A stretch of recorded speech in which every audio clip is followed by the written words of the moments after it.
Hello friends, मैं नरेंद्र थानवी आप सभी का पैरामाउंट जुडिशियल एकेडमी के यूट्यूब चैनल पर हार्दिक स्वागत करता हूं। दोस्तों, आज हम इस वीडियो में सीआरपीसी के दो महत्वपूर्ण प्रावधानों के बारे में चर्चा करेंगे और उन दोनों प्रावधानों में बुनियादी रूप से क्या अंतर है, उनका क्या महत्व है, वो कैसे उपयोग में लाए जाते हैं, इनके बारे में विस्तार से चर्चा करेंगे। तो दोस्तों, सबसे पहले मैं आपको बताऊं, दंड विधि को जब पढ़ते हैं तो सबसे पहला काम शुरू होता है अपराध से। यदि कोई व्यक्ति किसी प्रकार का कोई कार्य करता है और वो कार्य अगर विधि विरुद्ध है, कॉन्ट्रेरी टू लॉ है, इन वायलेशन ऑफ लॉ है, विधि द्वारा निषिद्ध है, तो उसके द्वारा जो चीज़ गठित होती है उसे अपराध कहते हैं। यदि किसी व्यक्ति के द्वारा कोई अपराध किया जाना अभिकथित है तो उसके विरुद्ध कानूनन कार्यवाही करनी पड़ती है। तो कार्यवाही करनी पड़ती है तो किस प्रकार कार्यवाही उस व्यक्ति के विरुद्ध शुरू की जाए, किसके समक्ष जाया जाए और किससे जाके फरियाद की जाए और कैसे कोई व्यक्ति के खिलाफ सुचारू रूप से दंडिक कार्यवाही को संस्थित किया जाए, इस बाबत आज हम विस्तार से पढ़ेंगे और समझेंगे। इन बातों के संबंध में कई लोगों को बहुत सारा कंफ्यूजन है। वो कंफ्यूजन इस बात का है कि कौन व्यक्ति किस मंच के समक्ष जा सकता है, उसके जाने के लिए उसको क्या किसी को पूछ कर जाना पड़ता है या उसके स्वयं के पास जाने के लिए ऐसे अधिकार है। तो इन बातों को समझने के लिए हम आज चर्चा करेंगे। वो दो शब्द हैं कि परिवाद किसे कहते हैं और FIR किसे कहते हैं। तो दोस्तों, हमारा जो जुडिशियल सिस्टम है, ये जुडिशियल सिस्टम ये जुडिशियल एक्टिविज्म ना होकर के जुडिशियल पैसिविज्म कहलाता है। पैसिविज्म क्यों? क्योंकि कानून स्वयं क्रियाशील नहीं है, कानून सेल्फ ऑपरेटिव नहीं है। कानून को हरकत में लाना पड़ता है, कानून को गति प्रदान करनी पड़ती है। Therefore, we can say whenever any act is done by a person whereby if there is a constitution of any offense, then how to initiate a legal proceeding against that person। इसी संबंध में आज हम शुरू करने जा रहे हैं। पहले दो शब्दों की परिभाषा को पढ़ेंगे और उसके बाद में हम इन दोनों बातों के संबंध में अंतर पढ़ेंगे। तो आज की अपनी चर्चा का सबसे महत्वपूर्ण मुद्दा है परिवाद और FIR। परिवाद के माने, जैसा कि दंड प्रक्रिया संहिता की धारा 2D में ये समझाया गया है, ये बताया गया है, इसे परिभाषित किया गया है कि मजिस्ट्रेट से कार्यवाही करने के उद्देश्य से किए गए लिखित अथवा मौखिक अभिकथन किसी व्यक्ति ने अपराध किया है, चाहे वो ज्ञात हो अथवा अज्ञात। फिर इस परिभाषा के नीचे एक स्पष्टीकरण को उपाबद्ध किया है।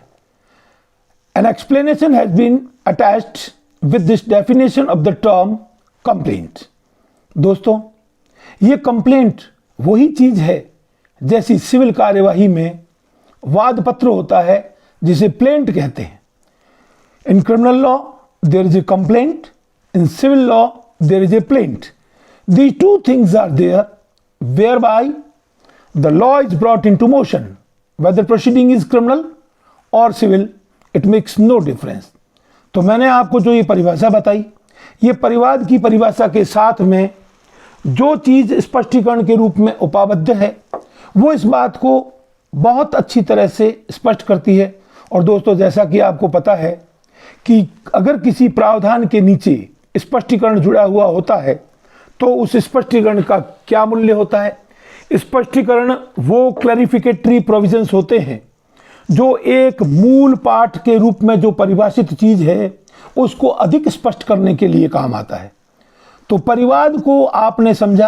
अब परिवाद के नीचे उपाबद्ध स्पष्टीकरण की बात करें तो स्पष्टीकरण कहता है कि परिवाद में पुलिस रिपोर्ट शामिल नहीं है, परंतु यदि किसी अपराध के संबंध में अनुसंधान किया गया और बाद अनुसंधान असंज्ञेय अपराध किया जाना प्रतीत होता है, तो ऐसी परिस्थिति में वो रिपोर्ट जो पुलिस अनुसंधान अधिकारी के द्वारा कोर्ट के समक्ष प्रस्तुत की जाती है, उसे परिवाद समझा जाएगा और उस पुलिस अधिकारी को, अनुसंधान अधिकारी को जिसने ऐसी रिपोर्ट पेश की है, उसे परिवादी समझा जाएगा।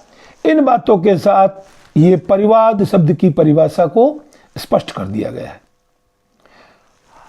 अब दूसरा है कि एफआईआर किसे कहते हैं। FIR literally this term has not been defined in CRPC.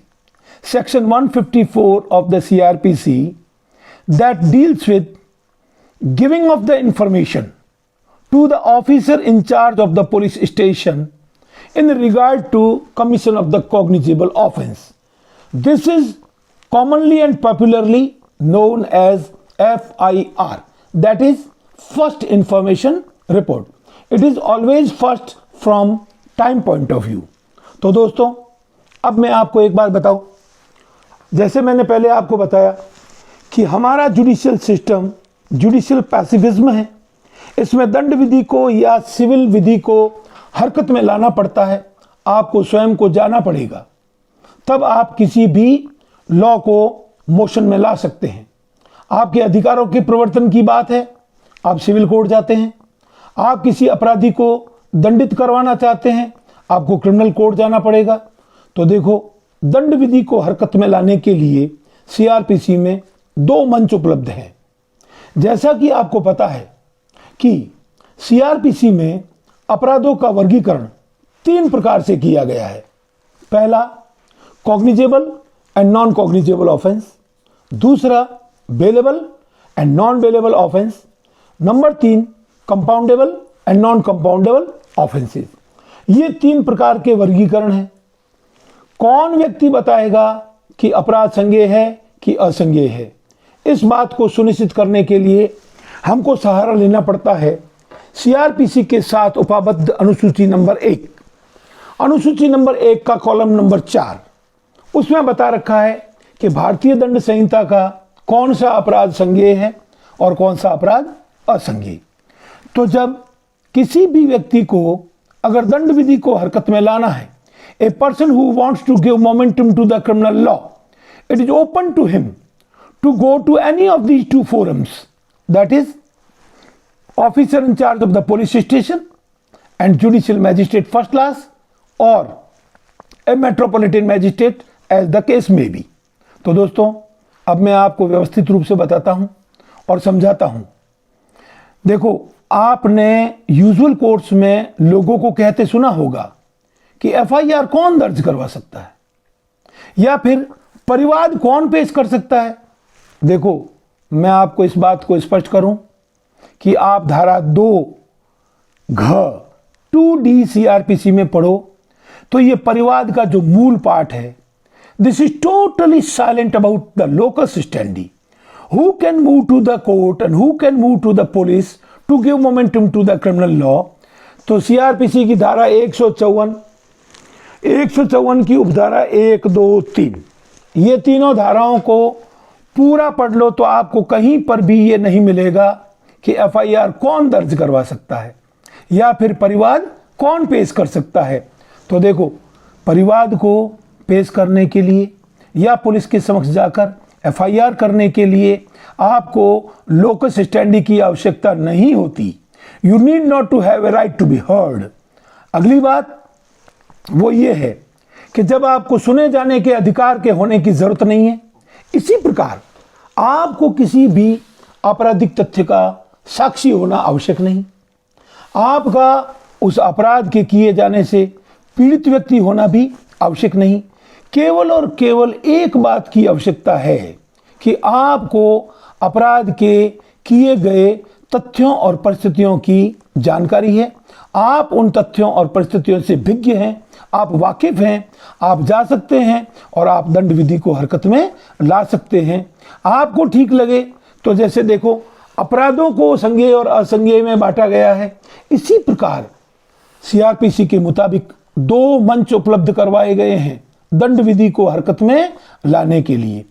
अब जैसा कि ये स्पष्ट हो गया कि परिवाद करना है मजिस्ट्रेट के पास जाओ, एफआईआर करनी है पुलिस के पास जाओ, तो इन दोनों बातों को इस स्टेज पर आकर हम अब आगे बढ़ेंगे और हम समझेंगे कि परिवाद में और एफआईआर में बुनियादी रूप से क्या अंतर है।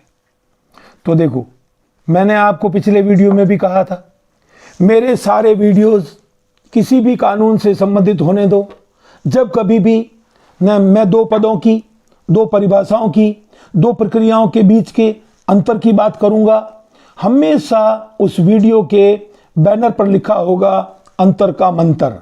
क्यों? क्योंकि 2 पदों में अंतर जितना स्पष्ट रूप से आपके कानून के कॉन्सेप्ट को क्लियर करता है और कोई प्रावधान ऐसा कर नहीं सकता। और आपको एक और बात बता दूं दोस्तों, कि आप अपने परीक्षा की तैयारी कर रहे हो, you are going to prepare yourself for a judicial service examination. In that event आप अगर 2 चीज़ों में से एक को ही जानते हैं और दूसरी को आपने पढ़ा नहीं है, तो आप अंतर नहीं निकाल सकते। क्योंकि अंतर जो है ना, अंतर आपके और मेरे घर से नहीं आता, अंतर कोई भी अपने दिमाग से नहीं लाता। अंतर तो 2 पदों में और 2 परिभाषाओं में स्वयं में दिया रहता है, जो कि हमको और आपको निकालना होता है। और अंतर का जो प्रश्न आता है उसको सही रूप से लिख देने पर आपकी उत्तर पुस्तिका को, आपकी आंसर शीट को चेक करने वाले व्यक्ति के पास में he left with no option but to give you full marks, 10 on 10, 5 on 5, 4 on 4। इस तरह की परिस्थितियां रहती है। इसलिए दोस्तों, आप मेरी इस बात पर गौर करना, विचार करना और अंतर को हमेशा पढ़ करके जाना, चाहे वो किसी बात के संबंध में क्यों ना हो। अब हम व्यवस्थित रूप से परिवाद और एफआईआर के बीच अंतर को पढ़ेंगे।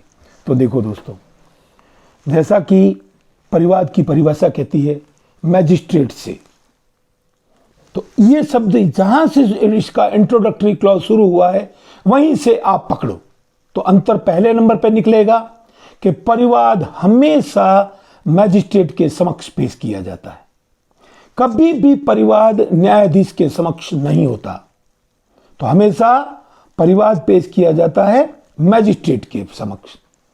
इसके विपरीत आपने धारा 154 की उपधारा 1 में पढ़ा, वो ये कहती है कि संज्ञेय अपराध के किए जाने के संबंध में पुलिस थाने के भार साधक अधिकारी को दी गई सूचना, दी गई इतिला, ये खुद ही स्वयं अपने आप स्पष्ट करती है कि प्रथम सूचना रिपोर्ट सदैव पुलिस थाने के भार साधक अधिकारी को दी जाती है। तो ये हुआ अंतर नंबर 1। दूसरा, चूंकि इसका जो मूल पाठ है 2D CRPC में, in which the definition of the complaint has been given, ये अपराध की प्रकृति के बारे में चुप है। ये तो केवल इतना ही कहती है कि किसी व्यक्ति ने अपराध किया है, चाहे ज्ञात हो अज्ञात। अपराध के पहले कोई शब्द नहीं है। तो जब केवल अपराध इस्तेमाल होगा तो आप और हमको समझना है कि यह अपराध संज्ञेय भी हो सकता है और यह अपराध असंज्ञेय भी हो सकता है। तो दूसरा अंतर यह है कि यदि आप परिवाद मैजिस्ट्रेट से करना चाहते हैं तो आप परिवाद संज्ञेय अपराध के संबंध में भी कर सकते हैं और असंज्ञेय अपराध के संबंध में भी कर सकते हैं। जबकि एफआईआर के बारे में, एफआईआर में 154 उपधारा 1 में स्पष्ट रूप से कहा है, संज्ञेय अपराध के किए जाने के संबंध में पुलिस थाने के भार साधक अधिकारी को दी गई सूचना। इसका मतलब साफ है कि आप पुलिस में केवल और केवल तभी जा सकते हैं जब आप जिस अपराध की सूचना पुलिस को देने जा रहे हो वो अपराध संज्ञेय होना आवश्यक है। तो संज्ञेय अपराध के बारे में जा सकते हैं आप पुलिस के पास एफआईआर दर्ज करवाने को। जबकि परिवाद पेश करना है तो इस बात की कोई परवाह करने की जरूरत नहीं कि अपराध संज्ञेय है या असंज्ञेय। आप दोनों ही दशाओं में, दोनों ही परिस्थितियों में आप मैजिस्ट्रेट के पास जा सकते हैं और परिवाद पेश कर सकते हैं। अब अंतर नंबर 3। अंतर नंबर 3 ये कहता है कि मैजिस्ट्रेट परिवाद के प्राप्त होने पर सीधे सीधे परिवाद पर अपराध का संज्ञान कर सकता है, प्रसंज्ञान ले सकता है। It is open to that magistrate before whom you have made a complaint. You have made a complaint. Magistrate may take the cognizance of the offense straightway. जबकि सीआरपीसी की धारा 157 में बता रखा है, उसकी उपधारा 1 कहती है कि जब भी पुलिस में एफआईआर दर्ज होगी, वो एफआईआर संबंधित थाने को एक कॉपी भेजी जाएगी। तो upon receipt of the FIR, it is not within the capacity and power of the magistrate to take cognizance upon FIR. तो ये हुआ अंतर नंबर 3। अब अंतर नंबर 4 है कि जब परिवाद पेश किया जाता है मजिस्ट्रेट के समक्ष और वो परिवाद यदि संज्ञेय अपराध के संबंध में है और मैजिस्ट्रेट की ये राय है कि ये अपराध जो है ना इतना संगीन है और इसमें तो थॉरो इन्वेस्टिगेशन की आवश्यकता है, मैं अगर मेरे हिसाब से चलूंगा, जो कोर्ट के समक्ष कार्यवाही सीधे संस्थित की जाती है, परिवाद के आधार पर संस्थित होती है, तो ये ठीक लगेगा नहीं। तो ऐसी परिस्थिति में मैजिस्ट्रेट उस परिवाद पर पृष्ठांकन करके उसको धारा 156 की उपधारा 3 के तहत पुलिस को अन्वेषण अनुसंधान के लिए भेज देता है। ऐसा ही प्रावधान धारा 155(2) में है।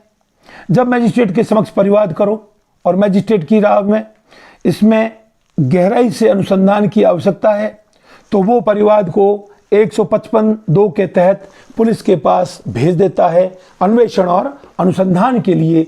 जबकि इसके विपरीत एफआईआर दर्ज होने पर एफआईआर को मैजिस्ट्रेट के पास जांच के लिए नहीं भेजा जा सकता। तो देखो, परिवाद मैजिस्ट्रेट के समक्ष हुआ, वो पुलिस के पास अनुसंधान के लिए आ जाता है, जबकि एफआईआर पुलिस में पेश करो तो पुलिस उसे जांच के लिए मैजिस्ट्रेट के पास भेज नहीं सकती। तो ये हम बात कर रहे हैं कि एफआईआर में और परिवाद में मौलिक रूप से क्या अंतर है। अब जैसे देखो कि एफआईआर जो है वो दर्ज होने पर पुलिस अनुसंधान करती है, जबकि परिवाद पेश होने पर मैजिस्ट्रेट जांच करता है। तो मैजिस्ट्रेट के द्वारा तो परिवाद पर होती है जांच और एफआईआर दर्ज होने पर पुलिस करती है अन्वेषण। तो ये बुनियादी रूप से ये अंतर है और इन मेरे द्वारा बताए गए सारे अंतर को आप ध्यान रखेंगे तो एक बात समझ लेना, पिछले वीडियो में भी मैंने कहा था कि इस प्रकार के जो प्रश्न होते हैं वो साधारणतया 50 शब्दों की कैटेगरी में आते हैं और आपको जितने भी अंतर याद हैं, आप किन्हीं 3 मौलिक और मूलभूत अंतरों से अधिक लिख नहीं पाओगे। क्यों?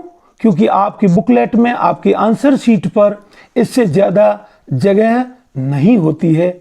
इस बात का आप ध्यान रखना और ये महत्वपूर्ण मुद्दा समझ करके और अच्छी तरह से इसको दिमाग में बिठा लेना।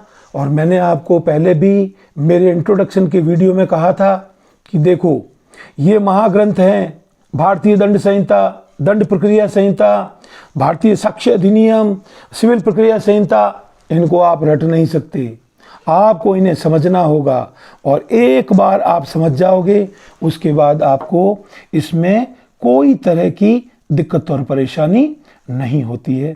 तो दोस्तों, ये जो अंतर की जो बात आप और हमने आज चर्चा की, आपको मैं एक बार इस वीडियो की समाप्ति पर एक बात और कह देता हूँ कि दोस्तों, यदि आपको मेरा ये वीडियो पसंद आया हो तो आप इसे लाइक कीजिए, आप इसे शेयर कीजिए। आप अगर पहली मर्तबा आए हैं तो आप इसे सब्सक्राइब कीजिए, बेल आइकन को क्लिक कीजिए ताकि आपको सारे लेटेस्ट अपडेट मिलते रहें और क्वालिटी कंटेंट वीडियो मिलते रहें। एक बात और बताना चाहूँगा दोस्तों, आप किसी भी वीडियो को देखें तो इतनी मेहरबानी ज़रूर करें कि आप वीडियो को शुरू से अंत तक देखें, ताकि किसी भी लीगल कॉन्सेप्ट को आप बहुत अच्छी तरह से समझ पाएं और वो आपको इतनी मदद करे कि आप कानून के प्रावधानों को बहुत अच्छी तरह समझ पाएं। इन शब्दों के साथ थैंक यू।